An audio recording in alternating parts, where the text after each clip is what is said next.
Bimbing kami Tuhan, supaya kami terus semakin mengenal Tuhan. Dalam pengenalan itu membuat kami semakin mencintai Engkau lebih dari apapun di dunia ini. Karena kami tahu tidak ada yang lain yang sangat mencintai kami dengan cinta yang sempurna selain daripada Yesus Kristus. Itulah sebabnya kami ada di tempat ini, karena kasih Tuhan yang mengikat kami, mempersekutukan kami. Terima kasih Tuhan. Saatnya kami akan duduk diam untuk mendengarkan firman-Mu. Kami telah mempersiapkan telinga kami untuk mendengarkan firman-Mu. Terlebih persiapkan hati kami ditaburi kebenaran firman-Mu. Kami mau dikoreksi, ditegur, dikuatkan, dimotivasi, bahkan iman kami semakin bertumbuh di dalam pengikutan akan Kristus. Terima kasih Tuhan, segala kuasa gelap roh jahat yang tidak senang dengan firman Tuhan, yang berusaha mengganggu hati dan pikiran kami, jika ada kami tolong dan patahkan kuasanya di dalam nama Yesus Kristus. Kami hanya mengizinkan kuasa Roh Kudus sebebas-bebasnya bekerja di ruangan ini, terutama di ruangan hati kami. Berfirmanlah Engkau Tuhan, karena kami umat telah siap mendengar dan diberkati dengan kebenaran firman-Mu. Dan setiap kita yang siap mendengar firman Tuhan berkata bersama, amin. Silakan duduk. Shalom.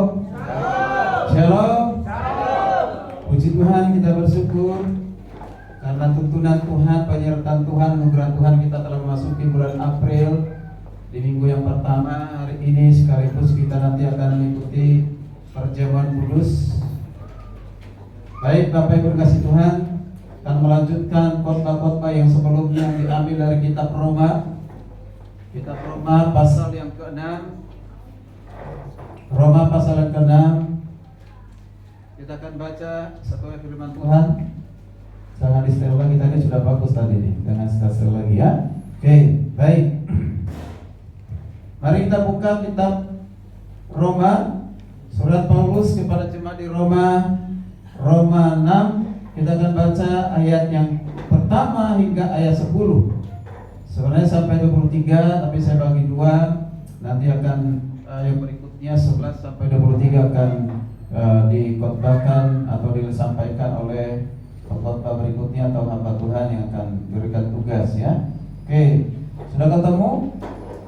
Dengan topik dari Lembaga Kitab Indonesia, yaitu mati dan bangkit dengan Kristus. Kita akan baca saling bergantian. Kaum bapak atau pria membaca ayat yang pertama dan kedua, kaum ibu atau wanita, dan selanjutnya nanti ayat 10 bersama-sama. Dimulai dari kaum pria 2-3 ya. Jika demikian, apakah yang tidak kita katakan? Bolehkah kita bertekun dalam dosa supaya semakin bertambah kasih karunia itu? Sekali-kali tidak mengatakan dalam dosa, bagaimana masing-masing dalamnya? Atau tidak tahukah kamu bahwa kita semua yang telah dibaptis dalam Kristus telah dibaptis dalam kematiannya? Dengan demikian dia telah dikubur bersama-sama dengan dia dalam baptisan dalam kematian, supaya sama-sama Kristus telah dibangkitkan dari dalam kami oleh dunia Bapa. Demikian kita akan hidup dalam hidup yang baru. Sebab ketika kita telah menjadi satu dengan apa yang sama dengan kematiannya, kita juga akan menjadi satu dengan apa yang sama dengan kebangkitannya. Karena kita tahu bahwa manusia telah selalu disalahkan, supaya untuk dosa kita hilang kuasanya, agar jangan kita menghambakan diri lagi kepada dosa.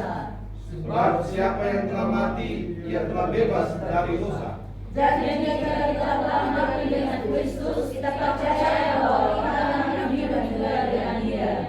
Kami kan tahu bahwa Kristus sudah bangkit dari antara orang mati, tidak mati lagi, maut tidak berkuasa lagi atas Dia. Bersama-sama.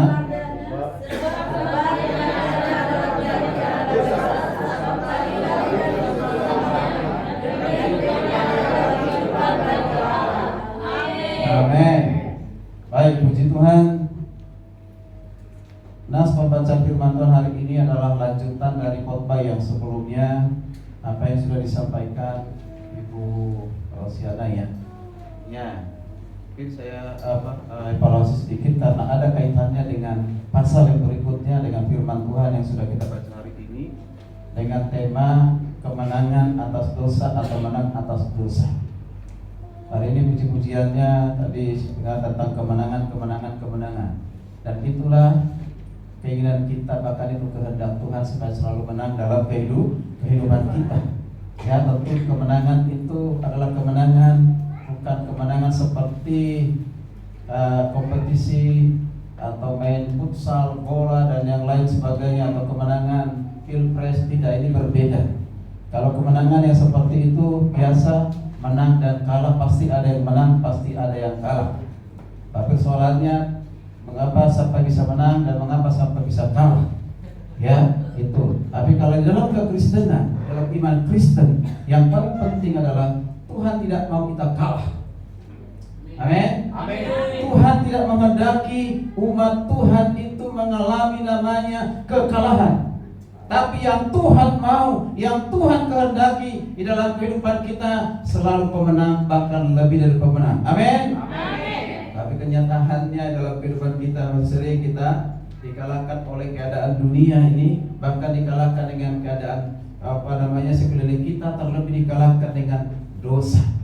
Hari ini bersama-sama kita lihat sebelum kita masuk ke nas yang kita baca tadi, ya.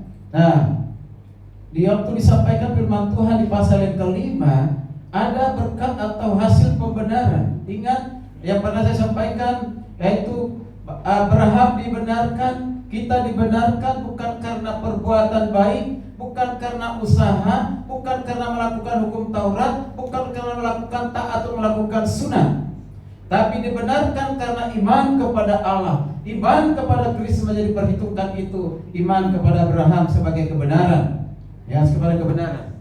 Nah, ketika Tuhan membenarkan, maka tentu ada hasil dari kebenaran itu, yaitu hasil dari kebenaran karena kita beriman kepada Kristus. Yang pertama adalah diberikan damai sejahtera dari Allah.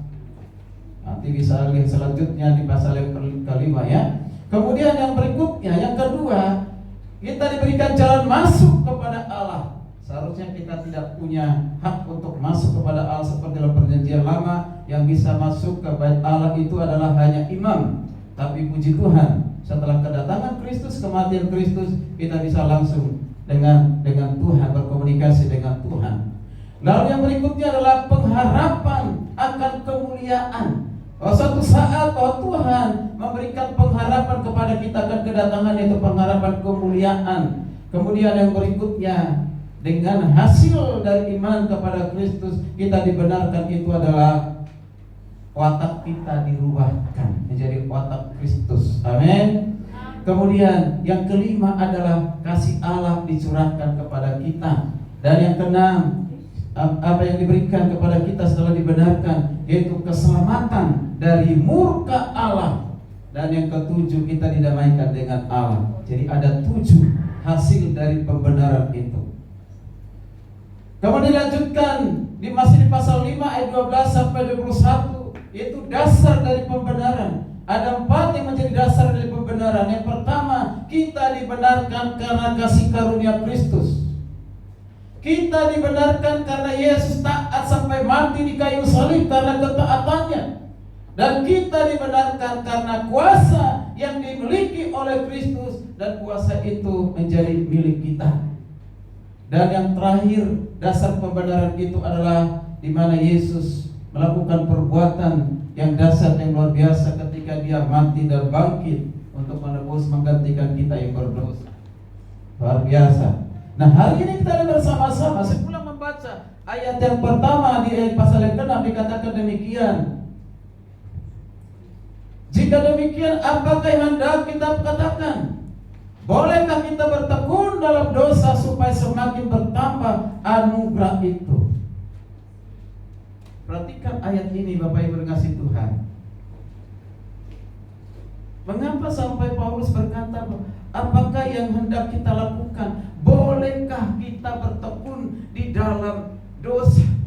Bolehkah kita bertekun di dalam dosa? Apa yang melatar belakangi Paulus menanyakan hal itu? Karena pada saat itu banyak yang salah mengerti, bahkan juga sekarang ini salah mengerti. Kita dibenarkan dan kita beriman karena kasih karunia Tuhan. Keselamatan itu menjadi milik kita. Kita bebas dari murka Allah, diberikan damai sejahtera. Itu semua karena anugerah Tuhan, pemberian Tuhan kepada kita. Karena itu pemberian Tuhan, maka karena kasih karunia Tuhan, tidak apa-apa kita berbuat dosa. Semakin banyak berbuat dosa, berbuat pelanggaran, melakukan pelanggaran, semakin banyak kasih karunia Tuhan kepada kita, semakin banyak pengampunan Tuhan kepada kita. Jadi buat saja dosa, berbuat saja dosa, bebas untuk berbuat dosa, karena ada kasih karunia Tuhan. Tentu inilah ajaran yang keliru dan itu tidak benar. Bukan itu yang dimaksudkan oleh Rasul Paulus. Makanya Rasul Paulus mengatakan yang kedua, sekali-kali tidak. Dikatakan apa? Sekali-kali tidak.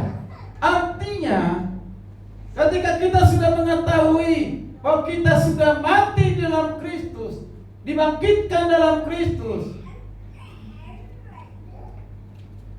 sesungguhnya kita ini adalah orang-orang yang sudah memperoleh anugerah itu, menghargai kasih karunia Tuhan. Amin. Maka hari ini kita bersama-sama, artinya kita harus mengalahkan dosa. Harus mengalahkan dosa. Kalau mengalahkan dosa, tujuannya adalah kemenangan.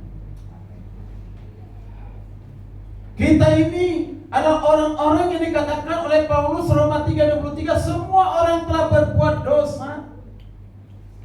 Dari mulai keturunan Adam dan Hawa, ketika Adam dan Hawa jatuh dalam dosa, ada dosa yang diwariskan kepada kita, ada dosa perbuatan, ada dosa keturunan, membuat manusia tidak punya daya apa-apa, tidak punya kemampuan apa-apa untuk menyelamatkan dirinya, untuk menolong dirinya keluar dari dosa itu.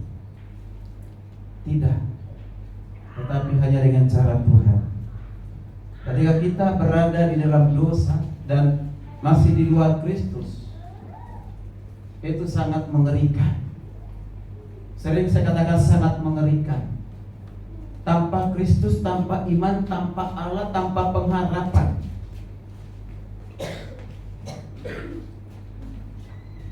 Tetapi orang yang sudah berada di dalam Kristus mengalami satu perubahan yang dahsyat, yang luar biasa. Sekali saya mau katakan bahwa semua orang telah berbuat dosa, tetapi kita mau percaya kepada Tuhan, di mana Tuhan Yesus yang kita sudah rayakan hari Jumat Agung kematian dan hari Minggu yang lalu kemenangan, dan sampai hari ini masih suasana merayakan kebangkitan Kristus, hari kemenangan. Maka dikatakan kalau hari Minggu itu adalah hari kemenangan. Mengapa dikatakan hari kemenangan? Karena di hari Minggu itulah Yesus bangkit mengalahkan mengalahkan kematian. Ada orang tidak mau tidak mau mengibadah di hari Minggu karena tidak ada perintah di gereja, tidak ada perintah dalam Alkitab beribadah hari Minggu. Secara langsung memang tidak ada perintah dalam Alkitab untuk kita beribadah hari Minggu, tapi dikatakan beribadah hari Sabat. Tapi Tuhan sudah menyempurnakan hari Sabat itu dengan hari kemenangan di hari Minggu, maka kita beribadah di hari Minggu. Maka ketika kita ingat hari Minggu, berarti itu adalah hari kemenangan. Amin. Menang atas dosa, berhasil mengalahkan dosa. Dosa itu bukan hanya mengintip dalam kehidupan kita, tetapi menjajah kita, memperbudak kita. Mengapa? Karena kita ini masih ada di dunia, kiri kanan kita semua menggoda kita. Bahkan situasi sekeliling kita seringkali membuat kita harus kompromi dengan keadaan yang sebenarnya itu bertentangan dengan hati nurani kita, bertentangan dengan iman kita. Tapi sering kita melanggar, melakukan, lalu mengatakan, berdalih, Tuhan juga nanti mengampuni. Kalau kita sudah datang kepada Tuhan, berlutut di hadapan Tuhan, Tuhan pasti ampuni. Betul, dosa kita pasti ampuni. Betul atau tidak? sebesar apapun dosa dan pelanggaran kita, ketika kita datang kepada Tuhan, Tuhan pasti ampuni. Karena Tuhan itu adalah Tuhan yang mengampuni segala dosa, kesalahan siapapun. Tetapi persoalannya adalah berubahkah kita? Maka kata menang atas dosa itu, kalau coba saya lihat, ya kemenangan itu artinya dalam Kamus Besar Bahasa Indonesia, menang melawan musuh, dinyatakan benar, dapat melebihi, bahkan bisa melewati ujian. Bahkan dikatakan juga kemenangan itu adalah satu ketulusan. Luar biasa. Nah kita perhatikan, kemenangan atas dosa, tidak ada cara lain, kekuatan yang lain yang kita miliki selain di dalam Yesus Kristus. Pegang itu kebenaran itu. Sekali lagi, tidak mungkin kita bisa menang atas kehidupan ini, mengalahkan maut, mengalahkan dosa, kalau bukan Kristus yang memberikan kemenangan kepada kita. Pertanyaannya, bagaimana caranya supaya kita menang atas dosa? Coba selama ini kita coba sadar, kita ini menang atau kalah? Menang. Selalu menang. Ketika iri hati menguasai hatimu, kebencian menguasai hatimu, engkau sulit mengampuni, engkau masih tetap ada di dalam dosa seksual, penyimpangan, ketika apapun yang kita lakukan, keinginan daging, keinginan dunia, sebenarnya kau kalah. Ketika kau dendam, marah, sakit hati, ketika kau kompromi dengan dunia, cara-cara hidup dunia, berarti kita sedang kalah. Padahal katakan kita punya iman yang dikaruniakan Tuhan, dan iman itulah yang membuat kita menang. Lalu apa dasar kemenangan kita? Bagaimana caranya saudara dan saya akan menang terus menang atas dosa itu? Jangan main-main dengan dosa. Dosa itu memang nikmat. Nikmat atau tidak? Nikmat. Tetapi setelah melakukannya sengsara. Tidak damai sejahtera. Tapi ketika kita melakukan kebenaran, mungkin sulit, tetapi ketika kita melakukan, yang ada adalah damai sejahtera. Nah, kembali kepada firman Tuhan tadi, ada 3 bagaimana caranya kita menang atas dosa. Ada kata yang pertama, kata tahu. Di ayat yang kata tahu, di ayat yang pertama hingga ayat ke-10. Kemudian yang kedua di ayat 11 itu adalah memandang. Nanti akan dijelaskan memandang apa. Lalu yang ketiga di ayat yang ke 12 sampai 23, menyerahkan. Jadi ada 3. Yang pertama tadi apa? Tahu. Bukan tahu. Tahu. Yang kedua memandang. Yang ketiga hari ini saya menyampaikan tahu. Apa? Tahu. Tahu itu berarti mengetahui. Mengetahui berarti mengerti. Jadi Paulus mau menjelaskan supaya kita menang atas dosa, ada sesuatu yang harus kita tahu, ada sesuatu yang harus kita mengerti. Tanpa kita tahu, tanpa kita mengerti, tidak mungkin kita menang. Bahkan ada orang yang sudah tahu pun tetap kalah di dalam kehidupannya, dikalahkan oleh dosa. Paling tidak tahu dulu. Dengan tahu, maka kita akan waspada dalam kehidupan ini. Tahu itu maksudnya Paulus di sini mau menuntun jemaat supaya kau tahu. Ketika kau tahu, maka hidupmu akan benar. Ketika kau tahu, engkau akan mengalahkan dosa. Ketika kau tahu, engkau akan menang. Apa yang harus kita tahu? Ada 3 yang harus kita tahu. Tahu yang pertama, tahu bahwa kita sudah mati bagi dosa. Itu tahu yang pertama. Apa? Mati, tahu?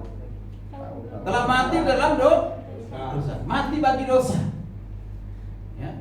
Yang kedua, tahu bahwa kita sudah masuk ada di dalam persekutuan dengan Kristus.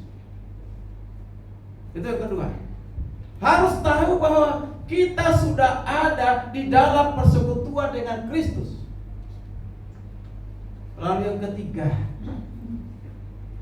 harus tahu, jangan lagi kita kembali kepada dosa, atau jangan lagi kita diperbudak oleh dosa. Mari kita lihat ketiga hal ini. Di dalam ayat yang ke-6 dan 10, pasal ke-6 tadi kita perhatikan, ada kata tahu itu diulang, bahkan ulang 3 kali oleh Rasul Paulus. Pengulangan kata tahu. Itu penting sekali. Itu apa? Menunjukkan bahwa Paulus ingin kita mengerti sesuatu doktrin dasar kehidupan Kristen yang bergantung kepada kematian, kebangkitan Kristus. Itu dasar iman kita. Dan itu adalah kebenaran hakiki, kebenaran yang harus diketahui oleh setiap umat Kristen. Yaitu kebenaran di mana Kristus dalam kematiannya, Dia telah dikuburkan, bahkan Dia telah dibangkitkan. Maka dalam 1 Yohanes 15 ayat 1 sampai ke 4 yang disebut sebagai Injil. Seringkali ditanya kepada anak-anak muda, para mahasiswa, apa itu Injil? Lebih banyak yang tidak tahu apa itu Injil. Hanya katakan berita keselamatan, firman Allah. Apa itu Injil? Injil yaitu berita kemenangan. Apa itu Injil? Kabar baik. Itu betul semuanya jawaban itu, tetapi tidak lengkap. Bahkan saya sering katakan itu adalah jawaban tradisional yang tidak sekolah teologi pun tahu untuk menjawab seperti itu. Tapi hari ini kita bersama-sama, Injil itu adalah dasar iman orang percaya, yaitu Yesus Kristus yang sudah kita rayakan, yang kita peringati hari Jumat Agung yang lalu, yaitu pengorbanan, kematiannya. Itu dasar iman kita yang pertama. Tapi Yesus tidak hanya mati. Kalau hanya Dia mati dan tidak bangkit, maka sia-sialah iman percaya kita kepada Kristus. Tapi puji Tuhan, dasar yang kedua iman kita adalah Dia bangkit mengalahkan maut. Dia bangkit mengalahkan kematian. Tapi dikaitkan dengan ketika Yesus dikuburkan, nanti kita lihat di baptisan. Jadi Bapak Ibu dikasih Tuhan, mari kita perhatikan bersama-sama kematian, penguburan, kebangkitan Kristus. Ketika kita percaya apa yang karya dilakukan oleh Yesus ini, maka kita adalah orang-orang punya hubungan dengan Kristus, punya hubungan dengan Allah. Setelah kita punya hubungan dengan Allah yang tadinya terpisah, mati, ada yang katakan nekros, mengalami mati faktual, tidak bisa berbuat apa-apa. Seperti orang mati tidak bisa menolong dirinya sendiri. Orang mati tidak lagi bisa makan yang enak-enak. Orang mati tidak bisa lagi menikmati mall. Orang mati tidak bisa lagi menikmati naik mobil, menikmati apapun, tidak bisa, tidak mungkin. Orang mati itu bergantung kepada orang yang masih hidup. Mari hari ini kita bersama-sama, ketika kita sudah masuk dalam hubungan dengan Kristus, diingatkan kepada kita. Yang pertama, kita tahu kita telah mati bagi dosa. Apa? Kita telah mati bagi dosa. Makanya Paulus bertanya, bolehkah kita bertekun dalam dosa? Ini pertanyaan di ayat yang 1. Ini pertanyaan sengaja dikemukakan oleh Paulus. Untuk apa? Yaitu tadi disampaikan, mengantisipasi kesalahpahaman yang timbul di pasal yang kelima ayat 21-22. Bahwa kita diselamatkan dari murka Allah, kita yang diberikan damai sejahtera dan yang lain sebagainya karena kasih karunia Tuhan. Jadi kalau mau buat berdosa, bertambah banyak dosa kita, semakin banyak kasih karunia juga. Semakin banyak berdosa, semakin banyak kasih karunia. Tentu itu Paulus tidak demikian mengatakan, tetapi Paulus mengatakan bahwa sekali-kali tidak. Justru kita harus menghargai kasih karunia yang Tuhan berikan kepada kita. Semakin takut untuk berbuat dosa. Amin. Amin. Bapak Ibu dikasih Tuhan, bahaya sekali kalau kita sebagai jemaat berpikirnya begini, Tuhan itu kan Maha Pengampun, Tuhan itu kan pasti selalu mengampuni dosa.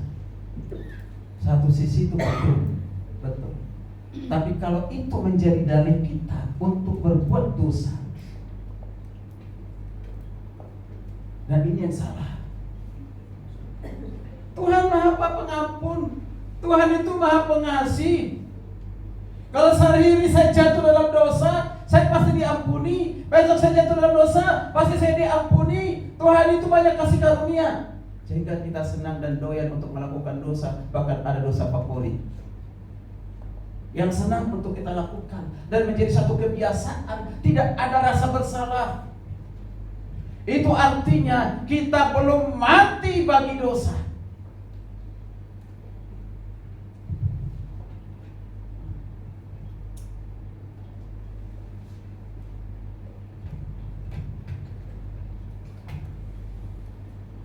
Mari kita perhatikan apa yang dimaksudkan oleh Paulus di sini. Yang dimaksudkan oleh Paulus dari ayat ini, ayat 1. Ketika kita menyadari kita ini adalah orang berdosa dan banyak dosa, kita menyadari kita banyak melakukan pelanggaran, itu membawa kita pada satu kesadaran, yaitu kesadaran akan kasih karunia Tuhan. Ketika kita sadar itu semua karena kasih karunia Tuhan, justru kita takut berbuat dosa. Tinggalkan dosa, matikan dosa dalam kehidupan kita. Jangan lagi kembali kepada diperbudak oleh dosa,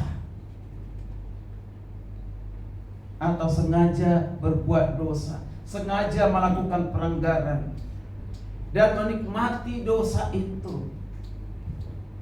Orang kasih Tuhan, ada satu ilustrasi. Ada seorang bapak pensiunan, dia punya kerbau, bukan sapi, kerbau. Kerbau ini unik. Mengapa unik? Kulitnya kayak bule-bulean. Tahu bule? Tahu ya? Warnanya bukan warna hitam dan bukan warna kuning, tapi kebule-bulean agak-agak merah, tapi bersih, bercahaya itu. Orang pun senang melihatnya, bahkan menjadi tontonan. Nah, kakek ini senang dengan kerbaunya. Maka tiap hari dimandikan. Tiap hari dimandikan. Jadi ada sampo khusus untuk membersihkan seluruh tubuh dari kerbau itu. Tiap hari dia lakukan. Suatu saat ada peristiwa, dia selesai dimandikan. Kerbau itu seharusnya dia langsung ikat, tapi dia lupa untuk mengikatnya. Dia masuk ke rumah, mengambil sesuatu. Pada saat dia masuk ke rumah dan keluar, lihat kerbau yang sudah dibersihkan dengan sampo yang mahal itu, yang sudah indah tubuhnya, sudah bersih semuanya. Dia cari kemana? Ternyata sudah masuk ke kubangan, dan ekornya di kubangan itu dan penuh dengan lumpur. Yang tadinya bersih jadi kotor. Jadi si kakek marah-marah. Kamu tahu saya sudah capek mandiin dirimu. Kamu tahu bahwa sampomu itu mahal. Kenapa kamu masih mengotori diri di kubangan ini? Itu kakek. Kira-kira sapi itu mengerti nggak? Pasti dia ngomong, oh, gitu. Enggak kan? Maksudnya apa dari ilustrasi ini, Bapak Ibu kasih Tuhan? Seringkali kita seperti itu. Tuhan sudah mengampuni dosa kita, sudah melupakan dosa pelanggaran kita ketika datang kepada Tuhan. Kita sudah dibersihkan dengan kematiannya, pengorbanan di kayu salib, kebangkitannya, menebus dosa kita, menggantikan saudara dan saya. Maka Tuhan mengatakan engkau harus mati bagi dosa. Tapi kita masih sering ke kubangan, yaitu hubungan dosa atau lumpur dosa. Hati-hati. Saya tidak tahu hari-hari ini dosa apa yang kita lakukan. Suami tidak bisa mengontrol istri 24 jam. Istri pun tidak bisa mengontrol suami 24 jam. Orang tua tidak bisa melihat apa yang dilakukan oleh anak-anaknya ketika pisah dari anak-anaknya pergi kemana saja. Anak-anak pun tidak tahu apa yang dilakukan orang tuanya. Teman-teman kita nggak tahu apa yang dilakukannya. Semuanya tersembunyi bagi manusia. Mungkin suatu saat bisa tersingkap, terbuka, tetapi banyak kan tersembunyi. Maka saya mengatakan tidak ada yang tersembunyi bagi Tuhan. Amin. Amin. Amin. Mata Tuhan ada segala tempat untuk mengawasi, melihat kita semuanya. Bapak Ibu dikasih Tuhan. Ilustrasi yang kedua. Saya ini dulu pemelihara babi. Tahu babi? Kalau dulu waktu masih SD di kampung saya itu babi masih berkeliaran. Nggak tahu di tempat lain di Nias mungkin juga begitu ya. Nggak ada kandang, berkeliaran aja. Nanti kalau sudah mau makan dipanggil. Nggak tahu, lupa saya panggilannya itu. Uce. Dia udah ngerti suara kita langsung datang. Itu berkeliaran. Sehingga ada peraturan dari pemerintah setempat tidak boleh lagi, harus ada kandangnya. Kalau nggak ditembak, betul-betul ditembak. Babi itu ditembak kalau masih ada berkeliaran. Bayangkan udah capek-capek kita memelihara, besarkan dia ditembak, langsung sangsang gitu kan? Padahal belum waktunya untuk menjadi sangsang gitu. Nah, dia ada kandang. Lalu pun dia di kandang, dimandikan, dibersihkan, disikat. Beberapa tahun yang lalu saya pulang kampung, saya lihat adik saya itu membersihkannya. Wah, dibersihkannya. Nah, dicuci, disemprot. Nah, dia lepas dari kandang, dicari, udah dia ada di mana? Sudah ada di kubangan, di lumpur. Kalau marah tuannya, yang pemiliknya, dia ngerti nggak itu? Nggak ngerti. Tapi Tuhan sebenarnya tidak marah dengan kita. Dia tetap mengasihi saudara. Amin. Tuhan itu bukan pemarah, Tuhan itu pengasih. Tapi kalau kita melakukan dosa pelanggaran dan berakibat dari dosa pelanggaran itu bagi kita sendiri, itu bukan karena Tuhan, tapi karena kita. Tidak menghargai kasih karunia. Matikan dosa dalam kehidupan kita. Amin. Dari kasih Tuhan, siapa di sini yang pernah mabok? Pernah mabok? Pemabok? Minum karena berlebihan jadi mabok? Berarti kan pemabok. Kalau pemabok atau orang pemabok itu dia pasti apa? Selalu menginginkan untuk minum minuman yang keras. Dia akan cari. Ketika dia tahu jenis minuman, mencium, oh ini pasti tahu mereknya itu, ya kan? Dia tahu, oh ini merek apa gitu. Karena saya tidak pernah minum orang-orang seperti itu yang tersembunyi, jadi nggak tahu. Pokoknya tahu mereknya. Ketika dia, waduh ini minuman ini, dia udah tahu. Segala merek minuman dia udah tahu, bukan hanya tuak. Kalau tuak udah biasa. sudah tahu. Tapi ingat, ketika pemabok itu sudah mati, tapi jangan bilang pemabok sudah mati, oh dia sudah ada di surga, belum tentu. Pemabok mati, dia ada di tong sampah karena maboknya, lalu kita katakan puji Tuhan dia sudah di surga. Selamat, ya. Nanti kita ketemu lagi. Lalu mau ketemu dengan dia di neraka? Belum tentu. Maksud saya di sini, kalau pemabok sudah mati, masih ada nggak keinginan untuk minum? Masih ada nggak keinginan untuk mencari minuman keras? Masih bisa nggak mencium bau minuman? Masih bisa nggak? Dia sudah mati rasa.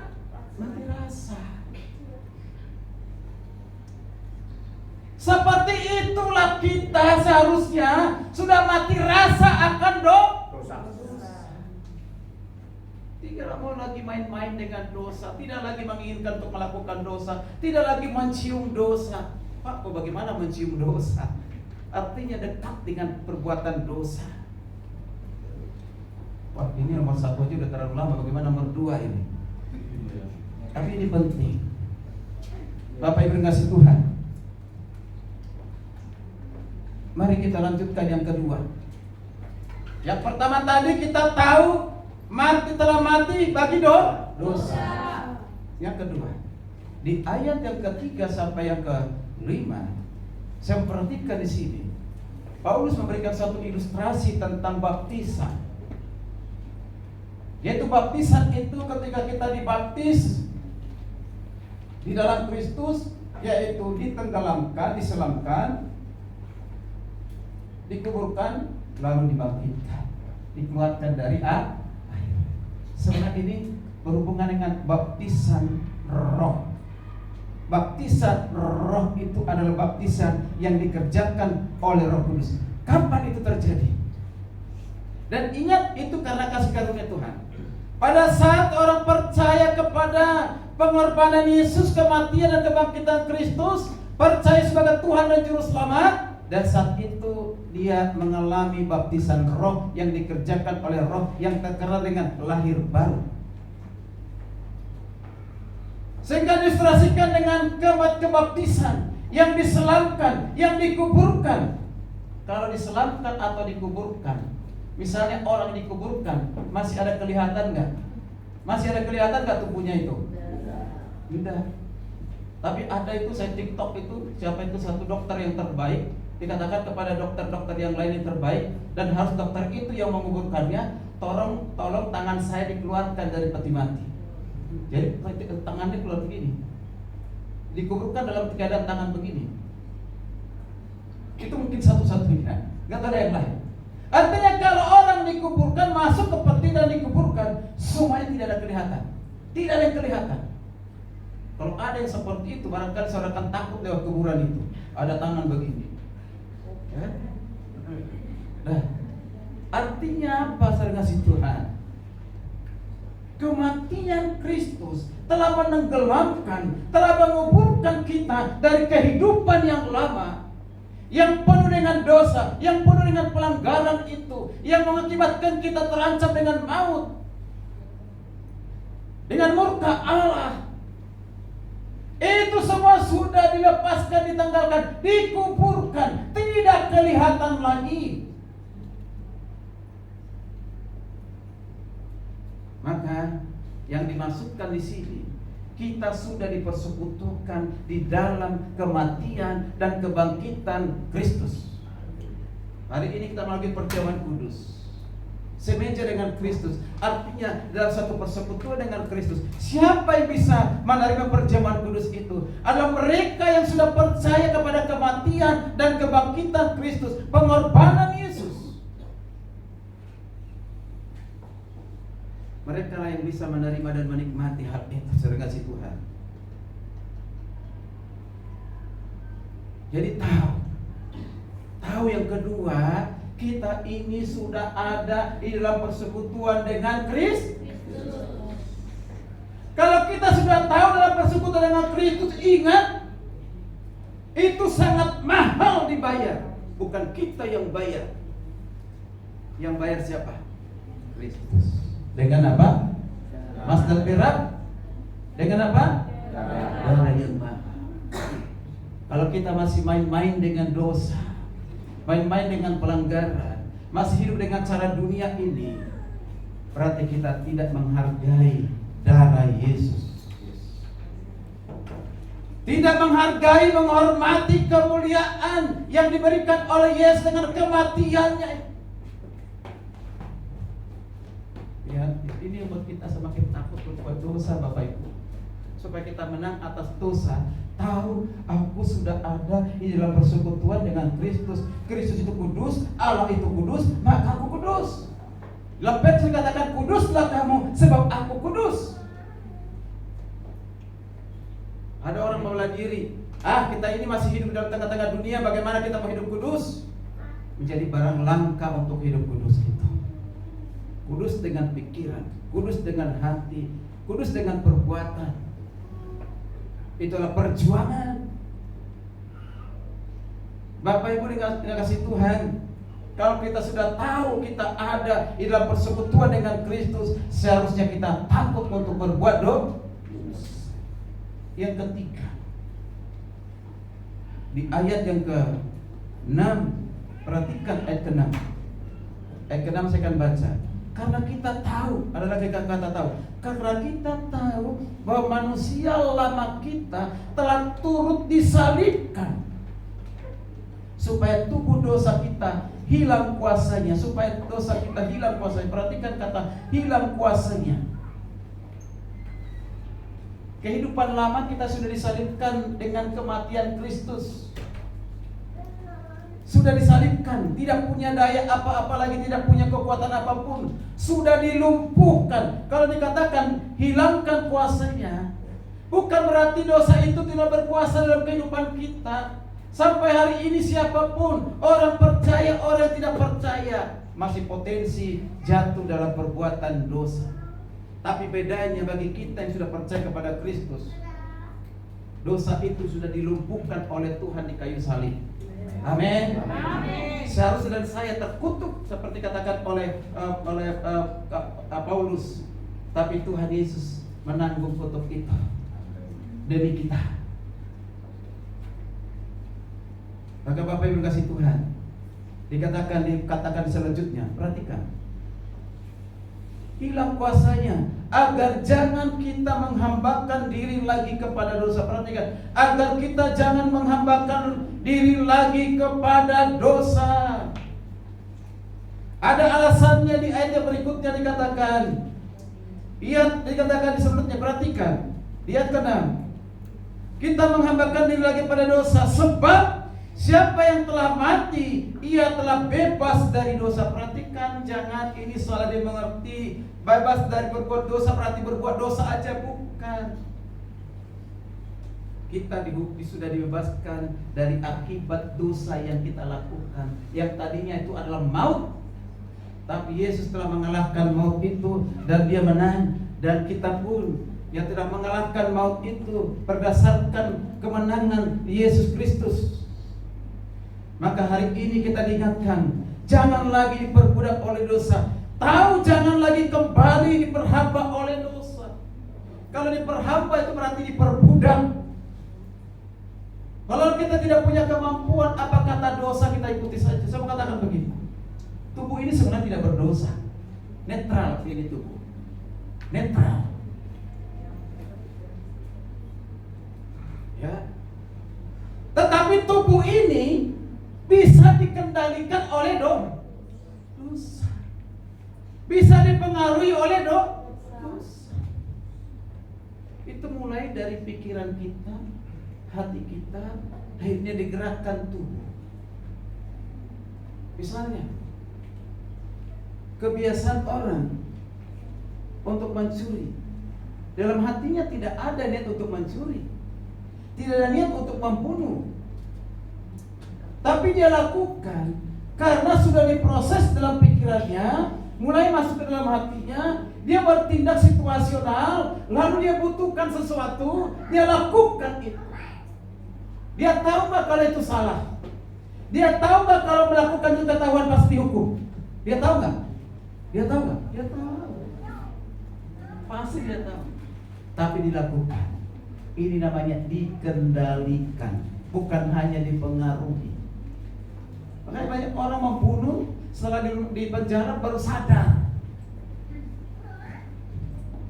Jangan lagi kita diperhambang oleh dosa. Berarti kita harus menang. Harus menang. Amin. Perhatikan ke-9.